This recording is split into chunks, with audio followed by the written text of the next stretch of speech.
It's so awful and adorable because we're just being completely silly. But yeah, permission to play looks like dancing in the kitchen and not caring what you look like. Welcome to More Than Small Talk. We're Susie Eller, Jennifer Watson, and Holly Girth, writers and real-life friends. We're inviting you to go deeper, become freer, and feel more connected. So imagine you have a cup of coffee, a mug of tea, or a green smoothie in your hand, and we're all hanging out in your favorite place together. Hey, More Than Small Talk friends. Summer is here, and we are glad you are sharing part of it with us. So we talk about a lot of heavy things on the podcast. You know, we pass around the tissues quite often. So we thought it might be fun in this season to just talk about a lighter topic, and that is permission to play. Yeah, so what does play look like for you as a grown-up? So from the time my little girls were little, there could be like dancing, like little kids just start dancing, right? Something that I find myself doing is dancing. And I don't know why it's in the kitchen, probably because I don't know how to use my kitchen properly. But I just will start dancing and there's no music. And now like my oldest, she just like closes her eyes and she starts dancing.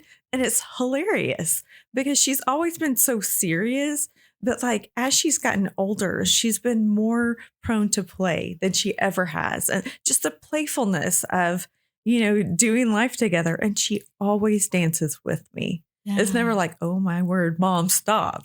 It's so awful and adorable because we're just being completely silly. But yeah, permission to play looks like dancing in the kitchen and not caring what you look like. Have you been dancing lately? Yes. I love that. Yes. That makes me happy. Yeah. There's been a lot of that.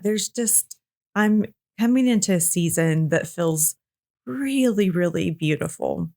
Yeah. And so there's been a lot of dorky dancing in my kitchen. I love it. I think play for me is laughter. And I laugh a lot with my loved ones. And not necessarily am I goofy with people outside of my circle, because you just never know how goofiness is going to be embraced or not. But man, with my closest people, I love to laugh and I love goofiness and I love being silly. So the other day it was Mother's Day, and I had told my girls and my daughter-in-law, I was like, man, this is your day. You're in the trenches. You guys go have fun. And I meant that because they are. But what my daughter said is kind of like, well, Mom, actually coming to your house is giving us a break. So here we come. And at one point I was sitting on the couch and I was talking to my grandkids, and they're growing up overnight right now. And Luke, who is 13, is like 6'2". I mean, he's really tall. And all of a sudden, he just jumped on me. He just jumped over the couch. He jumped on me. It's this man-child coming at you. My watch is asking me if I need to call 911 because it feels like I just had a fall. The other grandkids piled over it and jumped on me too. I'm underneath it. And we get so tickled that we're all just falling off the couch laughing. That is one of the most sweet, beautiful moments for me. Yeah. Because we were just being. We were just being and being silly with not worrying about what anybody thought. Yeah. And I love that you said laughter. I was listening to an audiobook this morning, and one of the questions asked was, what are you looking forward to with Jesus? Yeah. And I thought, I want to hear his laugh in person. Like I could picture just him like throwing his head back and laughing. And I had never thought like when we get to heaven, we're going to hear the laughter of the Trinity. Like, and we miss that part of God so much, but like he was playful. He made dolphins and starfish and flamingos and aardvarks and sloth. And babies that giggle, if the creation tells us who he is, and children, I think, especially show us who he is, how do we miss the playfulness of God so often?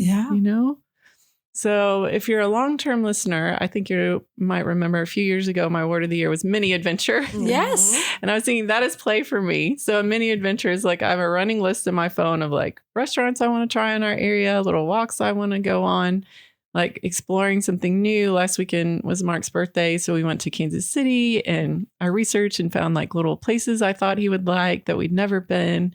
And so I think exploration is play for me. And I was totally like that as a kid. I was always out on my bike. I was catching turtles in the golf course pond where I wasn't supposed to be. And like exploration, even reading, learning, like is mentally exploring. And sometimes that even feels like play, even though it's part of my work. So I think that's play for me. Yeah. So what gets in the way of play? Feeling like you have to be grown up. It's so overrated.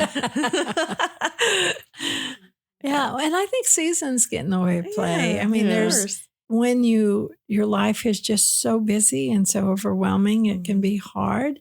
But we can also, if you're playful, somebody else might look down on you and think, that's not what you're supposed to be. You're not supposed to be goofy, Susie. And I'm like, well, it makes my family really happy and it makes me happy. So I think in a world where that values efficiency, play feels inefficient. okay. There's something better you could be doing with your time. Yeah. You got one life on this earth. You got to live it the best you can. Which seems like Everything's the counting perfect on you. argument for Yeah. having Yeah. laughter and True. play If you as see it part a of different that, way. Yeah. right? Yeah. They've done studies where they ask people at the end of their life, Yeah. what did you really treasure? And it's never those things that we Yeah. pour No. 99.9% of Yes. ourselves into. It's our people. It's those Yeah. relationships. It's the light moments that in the moment might have seemed insignificant, but it's what you remember at the end. Yeah. Yeah. Yeah. Yeah.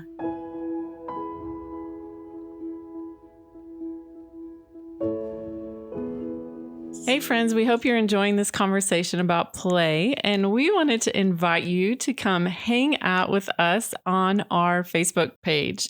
You can find us there, join in. We do some serious stuff over there, but we also like to have fun too. So this is your invitation to come play with us. Now back to our conversation.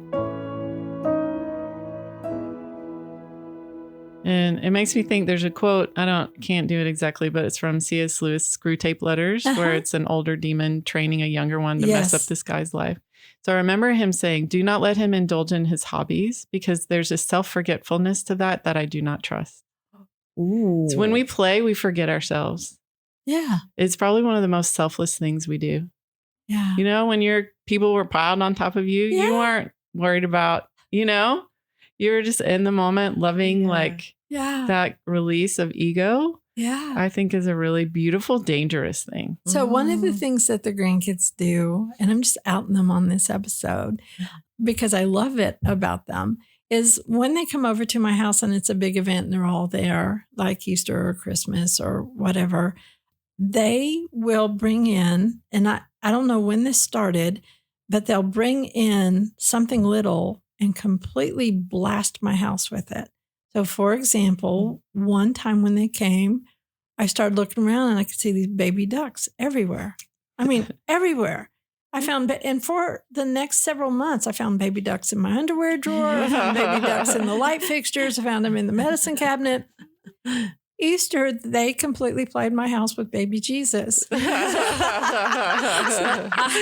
Yes, exactly. Kara, our producer, is holding up a little baby Jesus. I have about 400 of those in my house right now.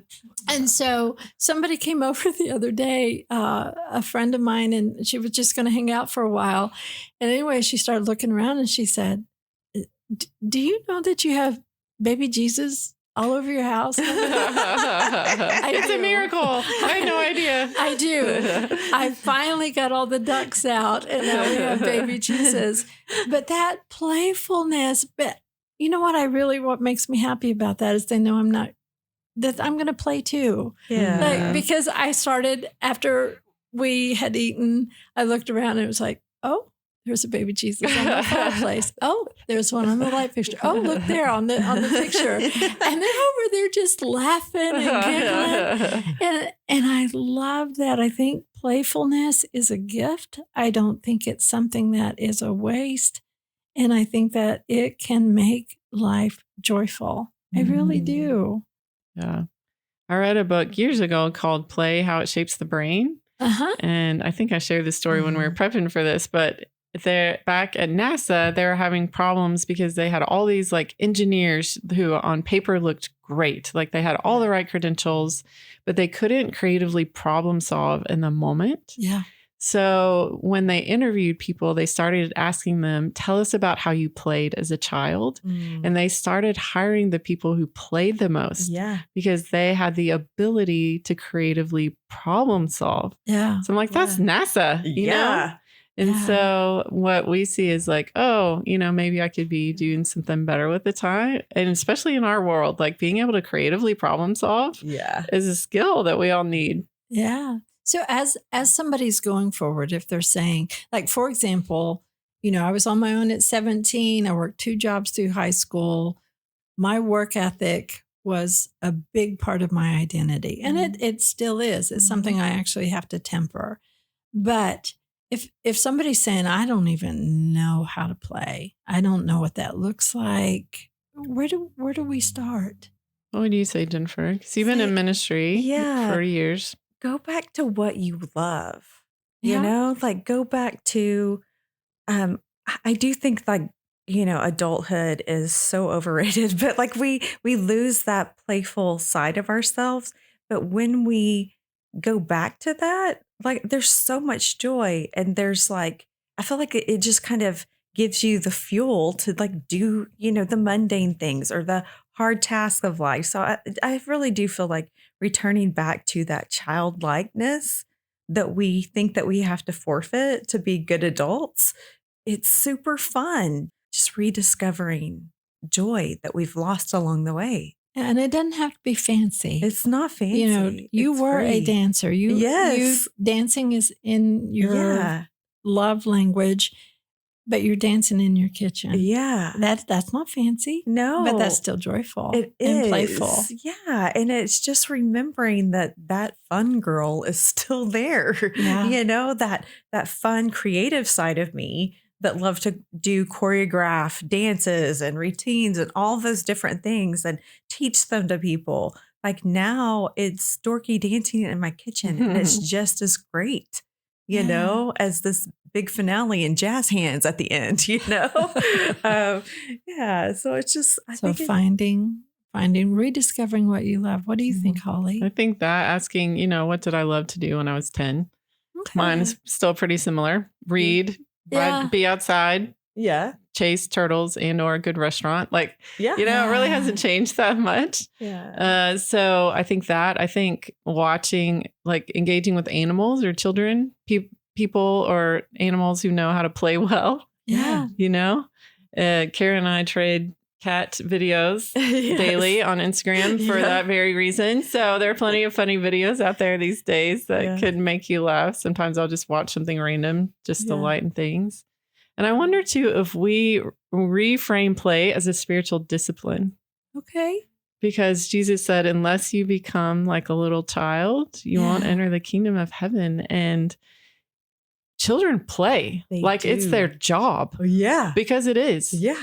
And I think that when we play, it's like we're saying, I'm going to take my hands off the wheel of my life. Like I'm going to go run around in the ocean because I know the one who made it has got everything under control. Like play is an act of worship. I think sometimes be like, despite the chaos in my life, despite everything I wish I could change and control, despite how imperfect I feel, I'm just going to go eat ice cream on the back porch and trust that God is taking care of things while I do that. So I wonder if reframing, you know, play is a spiritual discipline, I think just as much as the ones we see as weightier. Yeah. And I know that play doesn't come easy for all of us. It just doesn't. We have life. We have hard things that we go through.